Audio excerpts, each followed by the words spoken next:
वालेकुम नाज़रीन, मैं हूं आपका होस्ट सैयद फ़खर ज़ैदी और आप लोग देख रहे हैं प्रोग्राम हेल्थ विद TNN। नाज़रीन, TNN न्यूज़ की कोशिश होती है कि जैसे आपको अभी MS साहब का भी हमने थोड़ी देर पहले दिनों पहले आपसे कोई जो है ये इंटरव्यू दिखाया और अल्हम्दुलिल्लाह आज हमारा ये दूसरा प्रोग्राम अगर आपसे बात करना चाहूँ तो उसका भी हमने आगाज़ कर दिया है। हम लोगों की कोशिश है कि साहिवाल के अवाम तक अवेयरनेस पहुँचाई जा सके। कॉमन इश्यूज़ को भी जैसे MS साहब ने रिसेंटली मेरे साथ डिस्कस किया, वो था शुगर के ऊपर। हमारे साथ मौजूद है डॉक्टर उस्मान अहमद साहब। सर, आपको बहुत वेलकम करते हैं और शुक्रगुजार हैं आपके कि आपने कीमती वक्त निकाला और आज इन्फॉर्मेशन के लिए हवाले से हमारे साथ मौजूद है। इनका अगर हम बात की जाए तो ये MBBS डॉक्टर है, इसके अलावा FCPS मेडिसिन और इसके अलावा मेडिकल स्पेशलिस्ट DHP हॉस्पिटल यानी कि हम आम लफ्जों में कहीं सिविल अस्पताल साहिवाल में हैं। आज सर आपसे हम गुफ्तगू करने आए हैं एक कॉमन इशू के ऊपर और उस कॉमन इशू को मेरे ख्याल से मैं भी उसमें मुब्तला हूँगा और मैं हूँ, आपको मैंने डिस्कस किया अभी प्रोग्राम से पहले मैंने डिस्कस किया। नाज़रीन, ये हर नौजवान मैं कहूँगा आजकल का खानों का इशू है या क्या इशू है। चलें शुरू करते हैं अपने प्रोग्राम के हवाले से। डॉक्टर साहब, सबसे पहले मेरा आपसे सवाल ये होगा, GERD की अगर बात की जाए, GERD है क्या और ये कैसे होता है? सर, GERD से मुराद एक्चुअली है गैस्ट्रो इसोफेजियल रिफ्लक्स डिजीज़। अगर हम आम फहम ज़ुबान में बात करें तो गैस्ट्रो का मतलब है मैदा जी, इसोफेगस जो आपकी खुराकी नाली है उसको कहा जाता है और रिफ्लेक्स से मुराद है चीज़ों का ऊपर आना जी। तो आमतौर पे जो तेज़ाब अल्लाह मियाँ की तरफ से बनता है वो हमारी डाइजेशन में हेल्पफुल होता है, वो लेकिन मैदे के लिए है जी। और जो मैदा है उसकी लाइनिंग उसको कुछ कहती भी नहीं है, तेज़ाब उनको मैदे की लाइनिंग को नुकसान नहीं पहुँचाता। लेकिन अगर किसी वजह से ये जो तेज़ाब या इसके कंटेंट्स हैं मैदे के, ये ऊपर को आने लग जाएँ और मतलब वापस आने लग जाएँ खुराक की नाली में, तो इसको हम गैस्ट्रो इसोफेजियल रिफ्लक्स डिजीज़ कहते हैं। तो इसमें ये होता है कि जैसे कि अल्लाह मियाँ ने हमारे कुछ वास्ती निज़ाम बनाए हैं। खुराक की नाली के नीचे एक स्फिंक्टर होता है, जब खाना नीचे चला जाता है तो वो थोड़ा टाइट हो जाता है तो खाना ऊपर नहीं आता। तो इस स्फिंक्टर का बहुत ज़्यादा रिलैक्स हो जाना, या जब आपका वेट ज़्यादा हो उसमें भी, या बाज़ औक़ात हमल में भी ख़वातीन को हो जाता है, या जो बहुत ज़्यादा स्मोकिंग वगैरह करते हैं उनमें ये चीज़ आ जाती है। तो उसकी वजह से खाना जब और मैदे के जो तेज़ाबी कंटेंट्स हैं वो जब ऊपर आते हैं तो जो खुराक की नाली की झिल्ली है उसको वो नुकसान पहुंचाते हैं। तो इसको actually gastro oesophageal reflux disease या GERD या आम जुबान में इसको लोग हार्टबर्न, सीने में जलन भी कहते हैं। अच्छा डॉक्टर साहब, आपने इसकी वजूहत बता दी, ये होता कैसे, इसकी अलामात ज़ाहिर कब होना शुरू होती हैं और इसकी अलामात किस किस पे मुनहसर होती हैं? इसकी देखिए जो अलामात हैं वो तो बहुत ही कॉमन सी अलामत है। एक हमारे पास आके लोग कंप्लेन करते हैं कि हमारे ना सीने में जलन हो रही है, बाज़ का सीने में दर्द होती है, मैदे वाली जगह जलन और दर्द होती है या बाज़ सूरतों में जब बहुत ज़्यादा ये हो जाए तो यहाँ पे खाना भी फंसने लग जाता है। कभी कभार यहाँ पे रोटी का बुर्की फंस गई, हल्की बुर्की मतलब थोड़ा सा उनको डिले होता है नीचे जाने में। या इसके अलावा जो है कई लोगों को इसकी वजह से खांसी वगैरह जो शुरू हो जाती है बहुत ज़्यादा इरिटेशन की वजह से उनको हमारे पास आते वो कंप्लेन खांसी की है लेकिन एक्चुअली उनका प्रॉब्लम मैदे का होता है। सही, तो ये इसकी अलामत में आ जाता है। डॉक्टर साहब, इसकी तशखीस कब होती है, मतलब किस स्टेज पे आपको पता लगता है कि यार ये, फॉर एग्जांपल मैं आपके पास आता हूँ या कोई पेशेंट आता है कि मेरे जलन हो रही है, तो उसमें कैसे आप तशखीस करते हैं? अभी आपने बात की,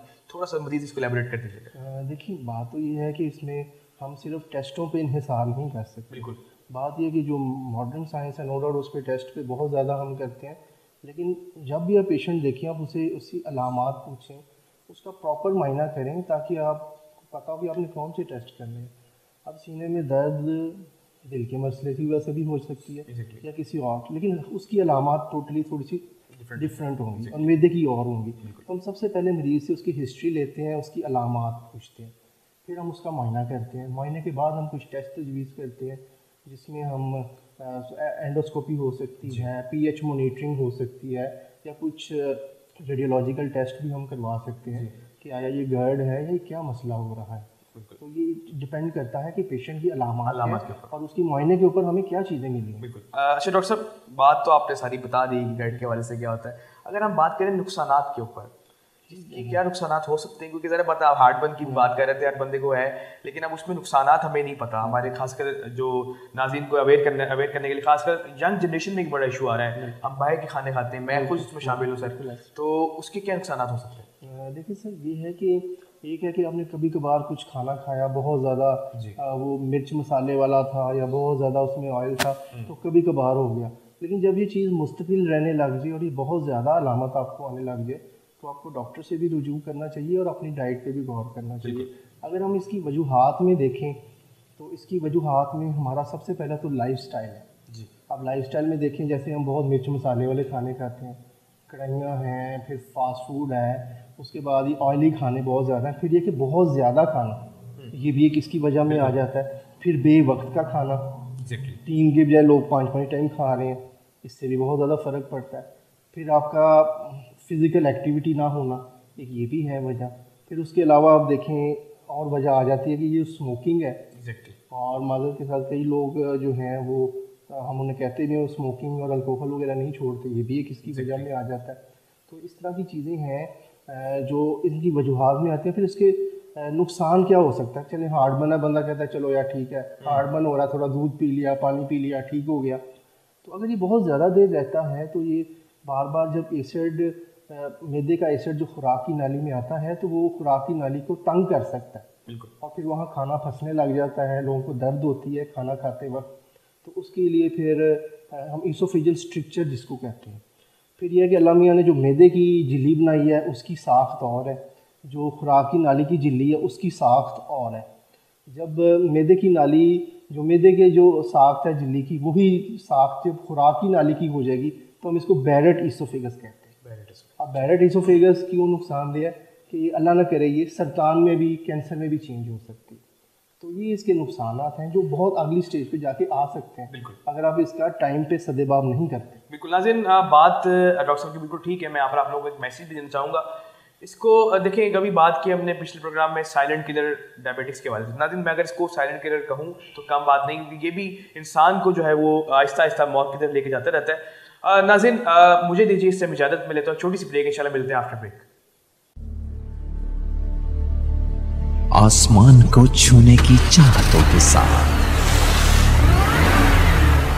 ख्वाहिशों को छत देकर ये डालते हैं नई तरक्की की, और ये है Tahir estates, steel monuments manufacturers, project marketing, town developer and builder.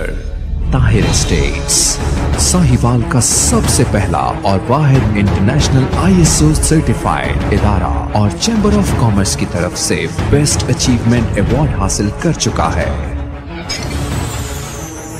जिन्होंने साहिवाल में रेजिडेंशियल और कमर्शियल प्रॉपर्टी में मार्केटिंग को दी एक नई पहचान। साहिवाल में कामयाब projects, Jeevan City, Safari City Okara, Al Razzaq Villas, Eden Garden, Gulshan Zainab, Farid Avenue, Alhamra Block, Sahiwal Estate and new project in Arifwala Defence City Housing scheme.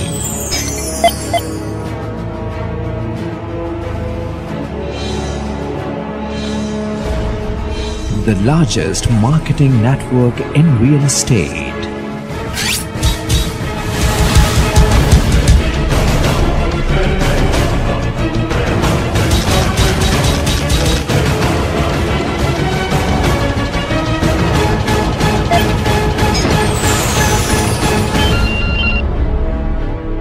Tahir Estates, Commercial Plaza number 1, Jeevan City Phase 1, Main Mudhali Road, Sahiwal. UN number 923041110300.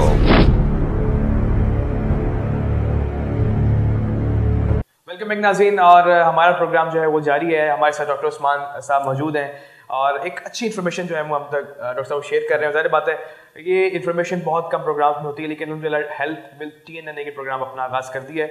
अच्छा doctor साहब, अब बात हमारी heart burn के ऊपर चल रही थी, गर्ट की, और मैं आपसे डिफरेंस पूछ चाहूँगा ओकेजनल हार्ट बर्न, ये कैसे मुख्तलिफ है गर्ट से?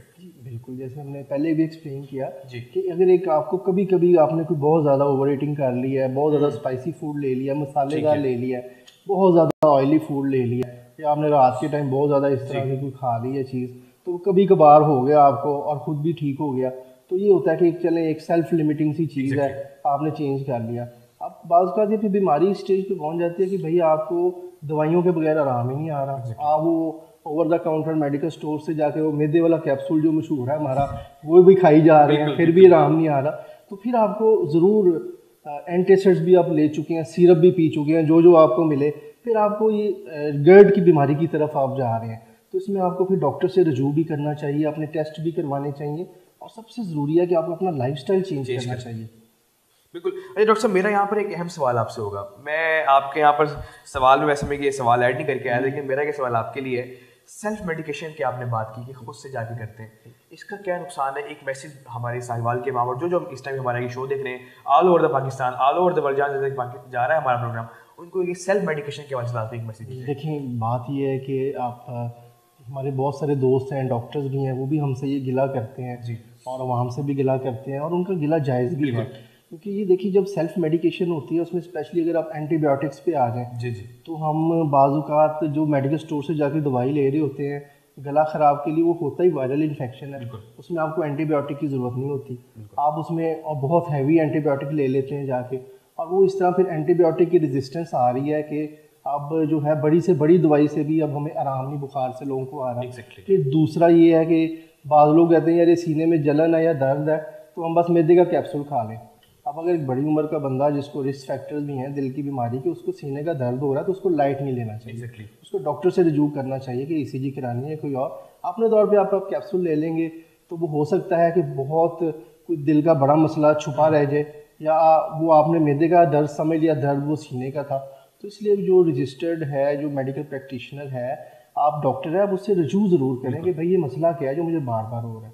तो वो सेल्फ मेडिकेशन से ये बहुत सारी चीज़ें, बहुत सारे नुकसान, हमारे पास कई पेशेंट आते हैं वो कहते हैं बस ये मुझे तो मसला ही मैदे का, हम थोड़ी लामाल पूछते हैं, पसीने भी आ रहे हैं, साथ में छाती में दर्द, चलने पे हो रहा है, सीने में जलन, ये सारी चीज़ें, तो हम फिर देखते हैं कि भाई आपका मैदे का मसला नहीं है, आपका तो दिल का लग रहा है, आप ECG कराएं, कुछ इस तरह का काम करें। बिल्कुल। अच्छा डॉक्टर साहब, ये बात हो रही थी सेल्फ मेडिकेशन के हवाले से, मैं बहुत कॉमन सिर्फ मैं अब ये नाज़रीन से ये बात करूंगा कि अभी की जो मैं आपसे क्वेश्चन करने जा रहा हूँ कि आप मेडिसिन शुरू ना करिएगा, ये सिर्फ और सिर्फ अद्वियात के हवाले से मैं डिस्कस करूंगा आपसे।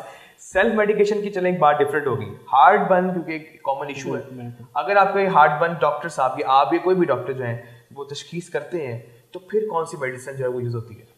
इसमें कुछ कैप्सूल्स होते हैं, बल्कि मैं तो कहता हूँ कि सबसे पहले जो मैं अपनी प्रैक्टिस में भी लोगों को एडवाइस करता हूँ कि आप अपना लाइफस्टाइल सबसे पहले चेंज करें। अब लाइफस्टाइल चेंज करने में क्या है कि आप अपना जो खाना है ना भूख रख के खाएं, जैसे कि हमारा मज़हब भी कहता है कि आप भूख रख के खाना खाया करें। एक तो आधे मसाइल आपके इसी से हल हो जाते हैं, नो डाउट, आपके शुगर के, ब्लड प्रेशर के, आपके ये मैदे के मसाइल, भूख रख के खाना खाएं। दूसरा, ज़्यादा सादा ग़िज़ा खाएं, ज़्यादा मिर्च मसाले वाली तली हुई चीज़ें, ऑयली चीज़ें आप ना खाएं। तीसरा, कोई रूटीन बनाएं। अब आपने साथ ही खाना खाया, फौरी लेट गए, ये भी एक इशू है, ठीक है। अब उसके बाद अगर वेट ज़्यादा है वो भी आपको कम करना चाहिए। फिर हमारी जैसे आजकल की जनरेशन है, ज़्यादातर फ्रीलांसर्स भी हैं, काम करने वाले हैं, इवन हम डॉक्टर्स खुद भी सारा दिन हम बैठ के ही हमारा काम होता है, तो हमारी फ़िज़िकल एक्टिविटी कोई नहीं है, तो उसकी वजह से फ़िज़िकल एक्टिविटी की ना होने की वजह से भी ये बीमारियां बढ़ती हैं। फिर उसके अलावा अगर आप देख लें, तंबाकू नोशी का रुझान बहुत ज़्यादा है, वो भी एक वजह है। फिर हम थोड़ा सा जो इस तरह का पेशेंट होते हैं उसको कहते हैं कि आप अपनी डिनर में और लेटने में थोड़ा वक्फा रखें 3 से 4 घंटे का, और अगर आपने लेटना है तो आप अपना जो सर वाला हिस्सा है थोड़ा सा ऊंचा करके लेटें और टाइट कपड़े पहन के ना सोएं। इसके बाद साथ साथ हम कुछ दवाइयाँ हैं, उसमें सिरप हैं, एंटासिड्स हैं, फिर वो आजकल जो जैसे मैदे के कुछ कैप्सूल्स हैं वो भी हम देते हैं। कुछ ऐसी दवाइयाँ हैं जो प्रोकाइनेटिक्स करवाती हैं, तो वो हर पेशेंट के लिए अलहदा होती है। तो उसमें मैं तो यही सजेस्ट करूँगा कि आपका कोई भी जो करीबी डॉक्टर है आप उसके पास जाएं और उससे आप अपनी मेडिसिन तजवीज़ करवाएं, और जितने दिन वो कहता है वो इस्तेमाल करके आप फिर बंद कर दें। ये नहीं कि उन्होंने आपको 7 डेज़ के लिए दी तो अब साल खाई जा रहे हैं। कोई भी दवाई है उसके साइड इफेक्ट्स तो फिर होते हैं जब लॉन्ग टर्म के लिए यूज़ की जाए। बिल्कुल। नाज़रीन की बात मैं यहाँ पर कोट करना चाहूँगा कि आप वक्त के साथ साथ डॉक्टर साहब बात कर रहे हैं कि चेंजिंग आती रहती है। आप अगर 7 दिन बाद आपकी कंडीशन और होगी और 7 दिन पहले कंडीशन और थी और उसकी मेडिसिन उस कंडीशन के हवाले से थी, डिफरेंट मेडिसिन यूज़ होगी, उसकी डिफरेंट डोज यूज़ होगी, तो इस तरह से करते करते वो आपको मेडिसिन से उतार देगा डॉक्टर आपका इंशाल्लाह। अच्छा उस्मान साहब ये बताइएगा सर कि ऑपरेशन से कहते हैं कि ये मामला ठीक हो जाते हैं, इसका क्या मतलब रीज़न? इसमें सर ये कि जो लोग मतलब इतनी हमारी जो हदायत हैं लाइफस्टाइल मॉडिफिकेशन की और अद्वियात के बावजूद जिनका ठीक ना हो रहा होगा, तो उसमें बाज़ औक़ात हियाटल हर्निया भी होता है, उसको भी आप करेक्ट कर सकते हैं। फिर उसके अलावा ये है कि कुछ ऑपरेशन है, फंडोप्लाइकेशन, वो जो आप कह लें कि जो अल्लाह की, मैंने जैसे आपको बताया था खुराकी नाली के निचले हिस्से में एक स्फिंक्टर होता है, उसको ठीक करने के लिए, कुछ उसको स्ट्रेंथन करने के लिए ऑपरेशंस होते हैं वो। लेकिन हम ये जो सर्जरीज हैं ये सबसे एंड पे रखते हैं और हमारे अक्सर पेशेंट इस सर्जरी, हमारी हिदायत पे अमल करने से इस सर्जरी से वैसे भी बच सकते हैं। बिल्कुल बिल्कुल। अच्छा, last but not the least, क्योंकि इसके क्वेश्चन तो बहुत ज़्यादा हैं, आखिर में आपसे एक बात पूछना चाहूँगा, इसके बाद एक मैसेज भी दे देंगे आपसे।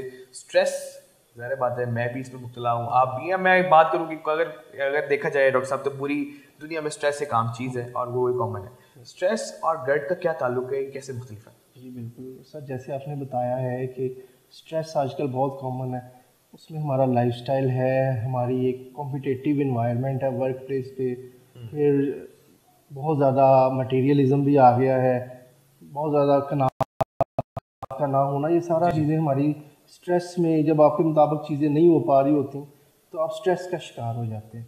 अब स्ट्रेस और मैदे के अमराज का बहुत डायरेक्ट ताल्लुक है और ये ऐसा एक वो इवल साइकिल चल पड़ता है स्ट्रेस और मैदे का, कि स्ट्रेस से मैदे का मर्ज़ बढ़ता है, मैदे के मर्ज़ बढ़ने से स्ट्रेस और बढ़ता है, तो बंदा एक वो इवल साइकिल में फंस जाता है। स्ट्रेस बढ़ रहा है, मैदे का मर्ज़ बढ़ रहा है, स्ट्रेस बढ़ रहा है, फिर उससे मैदे का मर्ज़ और बढ़ जाता है, इस तरह बंदा एक इवल साइकिल में फंस जाता है। तो बहुत ज़रूरी है कि हम अपने लिए भी टाइम निकालें, अपने घर से आधा पौना घंटा आप एक अच्छी सी कोई फिज़िकल एक्टिविटी करें, अपने ऊपर सेल्फ थिंकिंग आप करें, थोड़ी सी अपने ऊपर मतलब देखें कि आप कर क्या रहे हैं अपनी लाइफ के साथ। नाज़रीन, ये तमाम गुफ्तगू आप लोगों के लिए थी, ताकि आप लोग तक इन्फॉर्मेशन पहुंचे। डॉक्टर साहब ने अपना कीमती वक्त निकाल के, ज़ाहिर बात है कि हर बंदे की ड्यूटी होती है, उन्होंने अपना ऑफ टाइमिंग में हमें 2 घंटे दिए ताकि आज आप लोगों को ये चीज़ बता सकें कि ये बीमारी कितनी आम है। और वो ज़ाहिर बात है डेली बुनियादों पे जो है वो हज़ारों पेशेंट्स डील कर रहे हैं, जिसमें यंग जनरेशन हो जाए, हमारे बुजुर्ग नज़ात हो जाए, हमारे जो है जितने भी मरीज़ हैं इसमें शामिल हैं। डॉक्टर साहब, आखिर में सिर्फ 1 मिनट का आपसे मैसेज लूँगा रिगार्डिंग अपनी फील्ड के हवाले से दे दें आप पेशेंट्स को। आखिर में कोई प्यारा सा मैसेज जो है हमारे साहिवाल के वहाँ जो देखने वाले नाज़रीन को दीजिएगा। सर मैं जो है ना, जैसे मैदे के अमराज का स्पेशली आ गया चूँकि हम शुगर के पेशेंट्स भी डील करते हैं, तो जो मेन हमारी लाइफस्टाइल है जिसकी वजह से हम जाएं तो हर डॉक्टर्स के पास बाहर रश भी लगा होता है। अगर हम अपना लाइफस्टाइल अच्छा कर लें, अपनी ग़िज़ा को सादा कर लें, थोड़ा खाना शुरू कर दें, अगर 3 की टाइम की बजाय हम थोड़ा 2 टाइम भी कर सकते हैं और थोड़ा थोड़ा खाएं और भूख रख के खाएं, तो बहुत सारे हम मैदे के अमराज से बच सकते हैं। और बहुत सारी जो ये हमारी बीमारियां हैं मैदे से रिलेटेड, मेटाबॉलिज्म से रिलेटेड, जैसे जिनमें शुगर भी शामिल है, तो ये जो बीमारियां हैं बहुत ज़्यादा कम हो सकती हैं, क्योंकि ये burden of the disease Pakistan में बढ़ता जा रहा है, मैदे के अमराज का भी और शुगर के अमराज का भी। और ये आप देख रहे हैं, जैसे एक किसी को अगर कोई शुगर हो जाए या मैदे का मर्ज़ हो जाए तो उसके घर के बजट में आप देखें तकरीबन 4 से 5 हज़ार रुपये का महीने का इजाफा दवाइयों का हो जाता है। और ये मैं बहुत मिनिमम बता रहा हूँ, बहुत महंगी अद्वियात भी इस्तेमाल होती हैं। तो कहने का मकसद है, अगर हम ट्रीटमेंट से ज़्यादा प्रिवेंशन पे जाएं कि हमें बीमारियां ये हुई ना, जिसमें एक सादा ग़िज़ा का इस्तेमाल और प्रॉपर अपना टाइम टेबल रखना, साथ में एक प्रॉपर फिज़िकल एक्टिविटी और वज़न अपना मेंटेन करना, ये सारी चीज़ें कर लें तो हम बहुत सारी बीमारियों से पहले ही बच सकते हैं। तो मेरा तो यही आपको मैसेज है कि सादा ग़िज़ा खाएँ, अपने ऊपर तवज्जो दें और आधे से पौना घंटा रोज़ाना कोई ना कोई फिजिकल एक्टिविटी करें। बिल्कुल नाज़रीन, ये डॉक्टर उस्मान साहब ने एक बेहतरीन मैसेज दिया। मैं भी आखिर में आप लोगों को इस प्रोग्राम के एक मैसेज देना चाहूँगा। वैसे तो हर शख्स को मरना है, मौत बरहक है, लेकिन ये बात मैं आप लोग बताते चलूँगी, अगर जान है तो जहान है। अगर आप अपनी सेहत का ख्याल रखें, अगर आपको यहाँ पर भेजा गया है किसी न किसी मकसद के तौर पे इस दुनिया में, तो ज़ाहिर बात है कि आप उस मकसद को भी पूरा करें। और आखिर में मैं डॉक्टर साहब आपका बहुत शुक्रिया अदा करूँगा, आपने कीमती वक्त दिया और आज अपने हमारे नाज़रीन को जो है वो बेहतरीन तरीके से इस डिज़ीज़ के हवाले से, इस मसले के हवाले से डिस्कस किया गया। खासकर मैं यंग जनरेशन के हवाले से, और मैं अपने तमाम नाज़रीन देखने वालों को जो देख रहे हैं उनसे रिक्वेस्ट करूँगा कि इस वीडियो को लाजमी शेयर करिएगा। TNN न्यूज़ अल्हम्दुलिल्लाह आपको पता है कि अपनी काविशों को जारी और सारी रखेगा। एक बार फिर मैं डॉक्टर साहब का शुक्रिया अदा करता हूँ कि कीमती वक्त दिया। अपने होस्ट सैयद फ़खर ज़ैदी को दीजिए इजाज़त। अल्लाह हाफ़िज़।